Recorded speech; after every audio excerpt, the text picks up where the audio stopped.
Bom dia, pessoal. A gente vai falar hoje no capítulo 22 sobre a hidrosfera. A gente falou sobre a atmosfera, que é a camada de gás. Agora a gente vai falar sobre a hidrosfera, que é a camada de ar, né? Como a gente falou, a Terra é planeta água, né? Então ele é basicamente constituído por uma grande parte de água.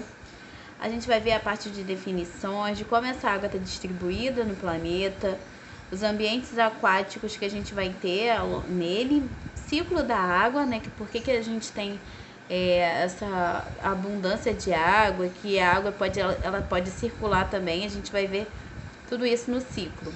A gente vai ver a importância da água para a questão da vida, né? Dos seres vivos.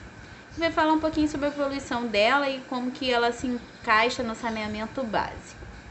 Então, a importância da água, embora a gente fale assim, a água é vida. Por quê? Foi nela que surgiram os primeiros seres vivos. Eu botei aqui o Bob Esponja, que é o seu amigo Patrick dançando, né? Que são bichos marinhos. Mas foi o primo da esponja, que eu não vou falar que... Não é o primo da esponja, é um ancestral da esponja, né? Que faz parte do ser vivo mais primitivo que a gente tem, né?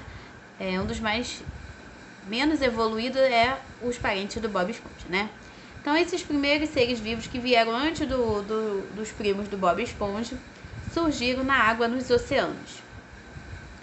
Aí tá, beleza, surgiram os primeiros seres vivos e hoje, né, que a gente já todo mundo já é bem evoluído na sociedade humana, a gente sabe que a água é importante não só para o surgimento da vida, mas como para a saúde também. Se a gente tem uma alimentação adequada, a gente vai ter que estar associada a isso a questão da água, que a água é importante para o nosso metabolismo, para o nosso funcionamento, para manter a gente hidratado, ou seja, para a gente não ficar desidratado. A água ela é importante para a questão da nossa higiene e a água quanto à saúde de todo mundo, de uma sociedade, saúde coletiva. Ela faz parte do pacote do saneamento básico, que o saneamento básico inclui tratamento de água, tratamento de esgoto e coleta de lixo. Então, ela é um dos grandes, ou um grande bloco da questão do saneamento básico, né? Então, a gente vai falar um pouquinho sobre ela e onde ela se encaixa, né, no planeta Terra. Ela vai se encaixar na camada chamada hidrosfera. Na hidrosfera é basicamente um conjunto, né, conjuntos formado pelas águas do planeta Terra, que aí você vai ter vários tipos de água, desde oceanos magros, que são águas salgadas, até águas doces, como lagos e rios, geleiras, que a gente vai estar no estado sólido, né, que todo mundo pode conhecer como icebergs, nuvens, que a gente vai estar no ar em forma gasosa, e aquíferos, que a gente encontra no subsolo, são água armazenada no subsolo. O Brasil tem grandes aquíferos, por isso que a gente tem bastante água doce aqui no Brasil, porque a gente tem um aquífero considerado lá na região amazônica, por aí. E como eu falei, não sei se falei com vocês, que eu já dei essa mesma aula, enfim. A distribuição, mas voltando, a distribuição da água, ela não é igual ao longo do planeta Terra. Vai variar com climas e algumas características da região, principalmente em relação aos climas. Tem locais que o clima favorece ter mais chuvas, e aí você vai ter mais quantidade de água. Tem locais mais secos, como por exemplo no Nordeste, que às vezes falta água, que é chamada de escassez de água, região período de seca. E aí, o que eu falei, não vai ser distribuída da mesma forma. A maior parte delas está nos oceanos, ou seja, a maior quantidade de água que a gente vai ter não é água doce, é água salgada, o que para consumo para a gente não é adequada, né? Então, como eu falei, vamos ver como é que essa água é distribuída no planeta Terra. A distribuição de água no mundo é equivalente ao seguinte: 97,5%, acredite se quiser, é composta de água salgada. Só 2,5% é composto de água doce, que é para nosso consumo, que é adequada para o nosso consumo. Se a gente for pegar esses 2,5% e distribuir, por incrível que pareça também, gente, a maior parte não está em forma líquida, está em forma de quê? Calotas polares, gelos, icebergs, o que vocês quiserem chamar. Segundo lugar, águas subterrâneas, como eu falei, aqueles aquíferos da vida, os lençóis freáticos. E Rios e lagos é uma pequena parcela, todo mundo poderia imaginar que viesse mais do rio, a água que a gente consome, mas não, vem mais das águas subterrâneas e outros, né? Que aí inclui vários outros tipos de fontes de água. No Brasil, a gente tem 12% de água doce, principalmente aqui nos aquíferos que são águas subterrâneas, né? Que aqui no Brasil a gente não tem geleira, né? Dificilmente a gente vai ter um iceberg aqui no Brasil, porque o calor aqui é bem forte. Então, a gente vai ter vários ambientes aquáticos no planeta. E esses ambientes aquáticos, eles podem ser chamados de ecossistemas. Então, eu vou ter ecossistemas marinhos, que são ambientes aquáticos salgados. Você vai ter uma variedade de seres vivos e eles incluem quem? Os mares e oceanos. Você vai ter exemplos desses ambientes aquáticos, praias, recifes, corais. E aí você vai ver uma variedade de peixes, de mamíferos, de algas, muitos seres vivos. E existem os ambientes aquáticos ou ecossistemas de água doce, que aí vai incluir os córregos, os rios, os lagos, as geleiras e as águas subterrâneas. Que, como vocês já viram, a maioria está aqui e a menor parte está aqui, de quantidade de água. E os seres humanos, eles dependem dessas águas, recursos hídricos, para garantir uma qualidade para a sua sobrevivência. Você vai ter, principalmente em relação à água que é consumida, a água doce, né? Que a gente utiliza para outras finalidades, como, por exemplo, a questão de higiene pessoal, tomar banho, lavar as mãos, escovar os dentes e etc.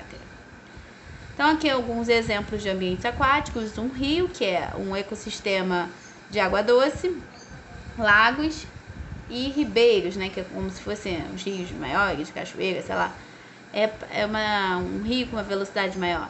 O único representante de ecossistema marinho ou salgado são os oceanos, né? E aqui a gente já pode perceber que são águas mais movimentadas, enfim. E outros exemplos que eu não coloquei aqui, mas vocês podem também dar uma pesquisada. Falando do ciclo da água, por que a água varia? Porque o ciclo da água também varia de acordo com o clima. Basicamente é isso. Tem a água ela paradinha no oceano, que evapora, ou seja, líquido vira vapor, virando nuvem. Essa nuvem fica, gás vira líquido, chamado de condensação. Quando a nuvem fica pesadona, ela cai em forma de quê? De chuva. Então, líquido vira vapor por evaporação, e esse vapor na nuvem vira líquido, porque aqui é frio, então diminui a temperatura, condensa, fica armazenado até que precipite, ou seja, vire chuva, ou, dependendo da região, ao invés de virar chuva, por ser muito frio, pode virar uma neve. Caiu, é absorvido pelo subsolo, né? Que vai sendo infiltrado nos rios, águas subterrâneas, pode virar rios ou pode ficar na água subterrânea, né? Que é o que eu falei daquelas aquíferos, por exemplo. Além da evaporação, que é a transformação da parte líquida do oceano em gasoso, você tem a transpiração das plantas ou respiração de seres vivos. Mas principalmente a transpiração de plantas, que elas transpiram muito, ou seja, elas liberam muita quantidade de água. A Amazônia, por ter florestas gigantescas e muita árvore, transpira pra caramba. E lá chove muito, porque a água que elas liberam na atmosfera vira muita nuvem e chove. Então, além da evaporação, a gente tem a transpiração, que é o que faz a água subir para depois virar chuva. Como eu falei, a água depois de chuva cai, que a gente vê caindo, né? Vai para o solo, vai para o rio. A água que entra no solo infiltra, ou seja, entra, fica fundo para virar água subterrânea, abaixo do solo. A gente não enxerga, mas elas existem. Falando agora sobre a questão da água e a vida. Como eu falei, né?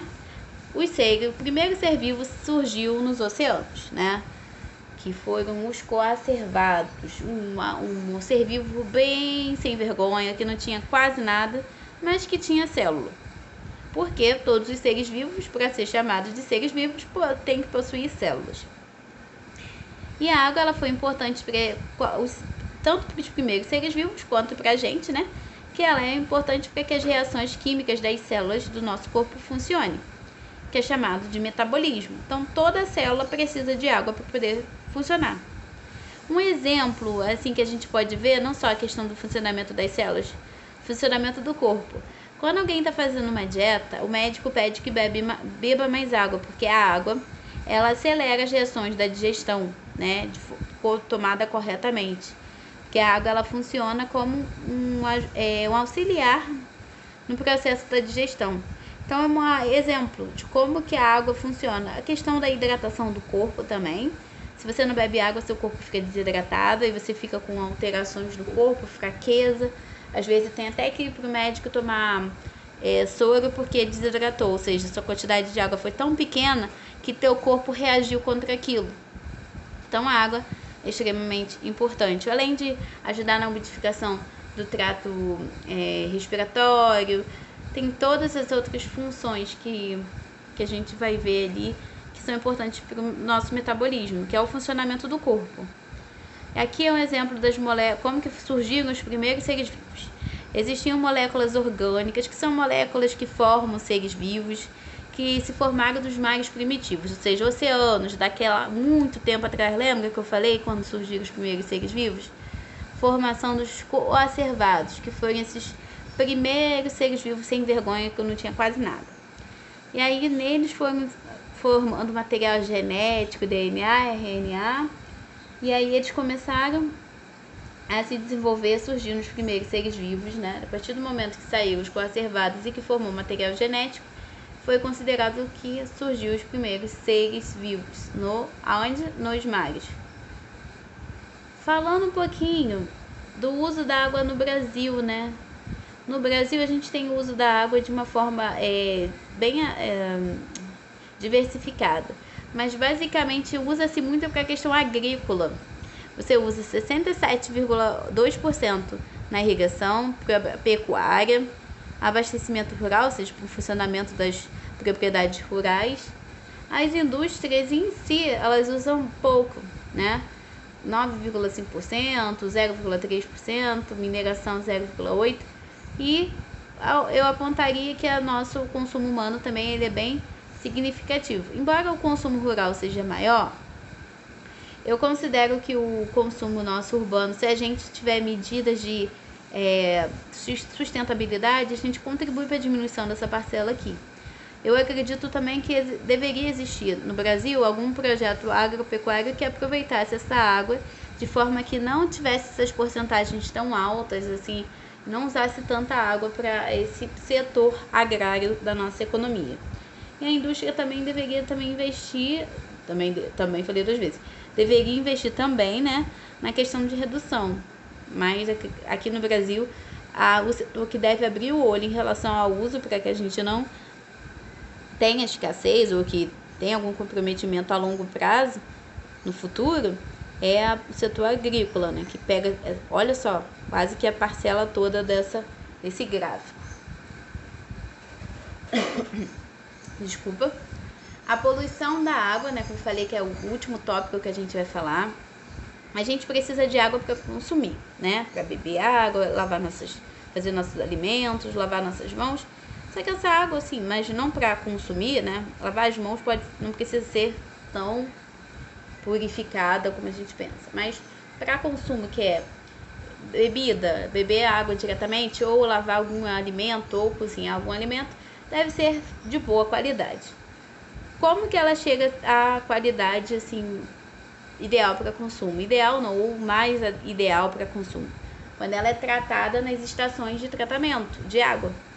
Só depois que ela passa por essas estações, em regiões que tem saneamento básico, é que ela pode ser redistribuída. É importante frisar que existem duas denominações de água. A água pode ser poluída ou contaminada. Poluída é qualquer água que tem alterações físicas, ou seja, você vai ver um cheiro diferente, que não é o cheiro da água, que a água não tem cheiro, cor diferente, ela também não tem cor, e sabor diferente, porque ela não deve ter nenhum dessas características. Ela deve ser sem cheiro, sem cor e sem sabor. Se você tiver alguma alteração e começar a sentir cheiros, ela pode estar poluída. Contaminada é quando Ela pode estar clarinha, mas ela pode conter algum micro-organismo que vai causar doença. Seja ele bactéria, verme, protozoário ou vírus. Qualquer micro-organismo que possa levar a doenças. A poluição da água ela pode ser decorrente de lançamento de esgotos, podem ser domésticos ou industriais. Pode ser decorrente, pode ser, né, a fonte pode ser quando você usa fertilizantes químicos e pesticidas nas lavouras, né, na parte agrícola, mas que você não tem um controle, usa demais. Ou quando você tem vazamento de substâncias tóxicas nos oceanos, como por exemplo óleos de indústrias. É muito comum esses acidentes e a indústria que faz isso é obrigada a pagar multa, né? Que é um crime ambiental. E eu falei, o saneamento básico ele envolve esses 3 blocos aqui: tratamento de água, tratamento de esgoto e destinação correta dos lixos. Tá faltando essa aqui. E aí você tem o tratamento, a água aqui, né?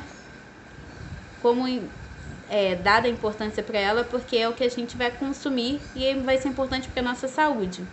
Aqui é um exemplo de água poluída, contaminada, água assim, que só Jesus na causa, né, gente? Porque essa aí ninguém merece. Não sei como é que essas crianças estão aí brincando, que provavelmente alguma delas vai desenvolver alguma doença, algum problema mais sério ou menos sério, mas vai desenvolver alguma coisa. Até mesmo se engolir, enfim, olha a sujeira que tá essa água, a quantidade de lixo. Provavelmente pela cor deve ter algum esgoto ali próximo, enfim. O tratamento da água que eu falei, que ocorre nas estações de tratamento de água, é para torná-la mais própria para consumo, né? Porque a água vem dos rios como água bruta, a água que vem dos rios ou outras fontes, mas ela contém impurezas e substâncias poluentes, que vai torná-las, vai deixá-las impróprias para o consumo. Aí elas passam por essas estações, que envolvem algumas etapas, e o resultado, uma água de qualidade, que é controlada e regulada por algumas instituições, e a água fica limpa e sem contaminação, podendo ser consumida. Lembrando que essa água vai chegar na nossa torneira por tubulações, mas mesmo assim não garante que a gente não tenha micro-organismo, ou seja, nada que nos cause doença. O que normalmente a gente tem em casa como suporte auxiliar, né, para essa água que já vem tratada?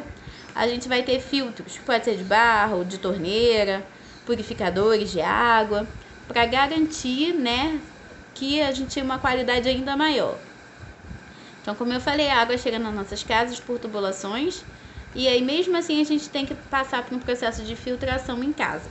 Qualquer filtro que vocês tenham, ou ferver a água também é uma forma de eliminar qualquer possível micro-organismo que possa ter passado nessas etapas. E aí, uma estação de tratamento vai captar a água dos rios, vai passar por essas etapas aqui que tem um monte de nome estranho. Floculação, que é pegar as partículas, juntar tudo que é pesado, para que as partículas pesadas decantar, ou seja, descer e ficar no fundo. Aí tudo que desceu para o fundo, a parte líquida pega, né? Passada a parte líquida para os filtros, que vai deixar a água quase que sem sujeira nenhuma, nada sólido, e se adiciona a cloro e flúor para ajudar na desinfecção, chegando nos reservatórios e nas nossas casas por tubulações. Mas eu falei, mesmo tendo essa desinfecção, é possível que alguns micro-organismos passem por essas etapas, e aí a importância da gente filtrar nossas águas em casa. Então, basicamente é isso. Nosso planeta tem muita água, mas a gente tem que ter consciência de que a gente não pode ficar gastando água, né, adoidado. A gente tem que ter uma noção que a água é escassa em algumas regiões, que embora o Brasil tenha bastante, mas possa ser que em outras regiões seja necessário, né, que talvez um dia que pegue aqui no Brasil, né, estou falando a longo prazo.